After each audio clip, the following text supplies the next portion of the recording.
9,000 meters above sea level, where the air holds barely half the oxygen your body needs, where one wrong step is the only thing standing between staying alive and never coming down. That's where it happens. Sunday morning, 9:20 a.m., on Pakistan's broad peak, a wall of snow let go. And buried somewhere underneath is one of the most famous climbers alive, Nirmal Purza, Neemstai, the man who redefined what was humanly possible by summiting all 14 of the world's 8,000-meter giants in just 6 months.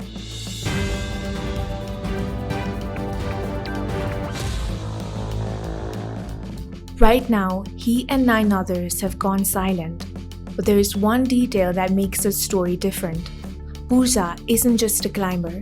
He spent 16 years in Britain's most elite Special Forces unit, trained to survive in conditions that would kill most people in hours. The question the whole climbing community is asking tonight: is that training enough to bring him home? Born in Nepal's Magdi district, Nirmal Purza was, by every account, a fearless kid.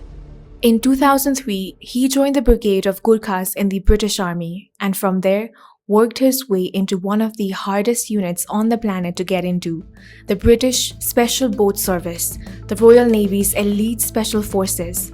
He served for 16 years. His relationship with mountains started almost by accident on an Everest base camp trek back in 2012. What came after, nobody in the climbing world saw coming. By 2019, Purza had climbed all 14 of the world's 8,000-meter peaks, the so-called 14 peaks, in just 6 months and 6 days. The previous record stood at 7 years and 10 months. Netflix turned his story into the documentary 14 Peaks, Nothing is Impossible, and that's the moment he became a household name well beyond the climbing community. Holder of 6 Guinness World Records, Purza went on to found his own guiding company, Elite Exped, and a non-profit, the Neemstai Foundation, which supports high-altitude porters and mountain communities across Nepal. And just 9 days before this expedition, on July 21st, he'd submitted Gasherbrum 2 without supplementary oxygen, his 57th career ascent of an 8,000-meter peak. He was deep into what he called the hat-trick project, climbing all 14 giants for a third time. Only Joe Oyu was left. He posted that just days before Broad Peak stopped him in his tracks. Broad Peak, at 8,047 meters, it's the 12th highest mountain on Earth, sitting on the Pakistan-China border, right beside its far more famous neighbor, K2, in the Karakoram range. Climbers often call it less technical than the other giants. That reputation doesn't mean it's safe. Avalanche risk here is constant. On Thursday, July 30th, at roughly 9:20 in the morning local time, a massive avalanche tore through the route between Camp 2 and Camp 3, around 6,600 meters up.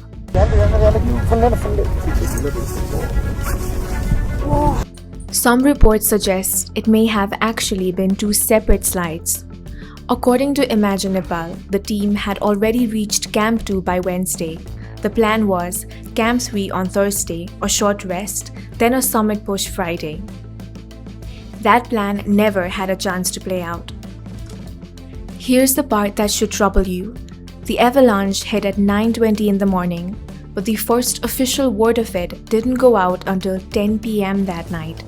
Nearly 13 hours of silence. Naila Kiani of the Alpine Club of Pakistan put it bluntly. We only found out at 10 p.m. We are all shocked. That lost day, daylight could have gotten helicopters to the site before dark, is now one of the most painful open questions in this entire story. Climbers refer to that stretch, around 6,600 meters, as a trap zone. Experts point to something counterintuitive. Late July in the Karakoram has been running warmer in recent years, and that warming destabilizes the hanging ice blocks, seracs, and packed snow layers higher up the mountain. Summer is usually chosen for its stable weather. Ironically, that same warmth is also what makes the slopes more dangerous.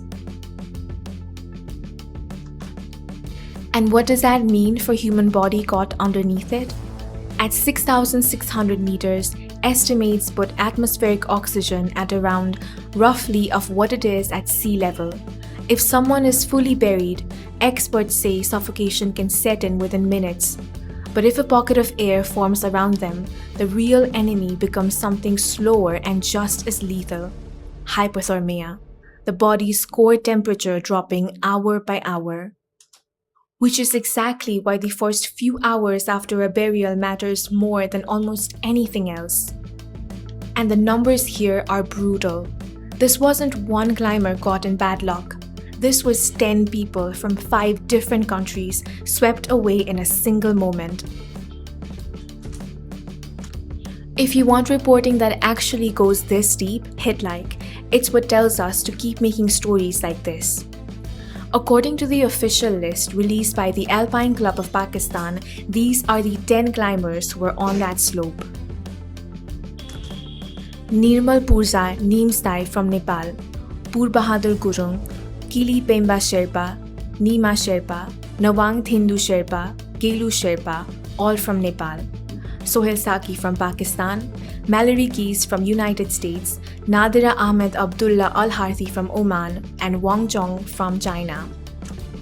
These 10 belong to 3 separate expedition companies: 7 Summit Treks, Elite Exped, and Imagine Nepal, all pushing for the summit on the same route the same day. That's why this isn't just a Nepal story or a Pakistan story. It's an international tragedy touching 5 countries at once. The moment the avalanche hit, the weather turned against everyone trying to help. Helicopters couldn't fly. Rescuers were forced to start on foot. Then, a flicker of hope. Purja's business partner and sitting Nepali lawmaker Mingma Gelji Sherpa told the Kathmandu Post that Purja's GPS tracking device had shown movement. At first, it looked like he'd simply been carried down by the avalanche, he said. But after the point where the tracking data went quiet, the location shifted again. That single detail sent hope rippling through the global climbing community, but the caution came fast too. Thaneshwar Guragain, general manager at 7 Summit Treks, was quick to clarify that movement could just as easily be a Thursday reading, not fresh activity from Friday. Was that GPS blip a man fighting to survive, or just a device stumbling down the mountain with the snow? Right now, that one unanswered question has the entire world holding its breath. There's a reason people aren't giving up on Nirmal Purza the way math alone would suggest. 16 years in the elite special boat service meant intensive training for extreme cold weather operations, condition built to prepare soldiers for exactly the kind of environment he's now trapped in.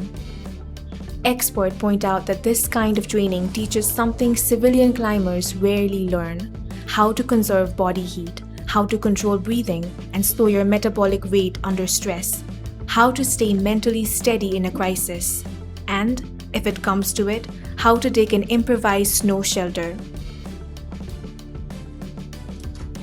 It's not a guarantee, it's not proof he's alive, but it's one factual reason so many people in the mountaineering world are still holding out hope. But here's the hard truth. A rescue above 6,000 meters, especially in Pakistan, is one of the most dangerous operations in the world. The Pakistan military typically flies Eurocopter AS-350 Ecureu class helicopters. They can technically reach that altitude, but thin air badly cuts their lift. In most cases, they cannot actually land near Camp 3. They can only fly reconnaissance passes or lower gear on a long winch line. And when helicopters cannot do the job, ground teams are left hauling equipment overland from K2 base camp across the brutal terrain of Godwin-Austen Glacier, a 3 to 5 hour trek just to reach the base of the mountain before the climb even starts. It's part of why rescue operations in Pakistan tend to move so much slower than in Nepal. There's far less private helicopter capacity and far more dependence on a limited, tightly regulated military fleet. On Friday morning, during that overland search, rescuers found the first two bodies, identities not yet confirmed. Hours later came news that hardened the mood of the entire operation.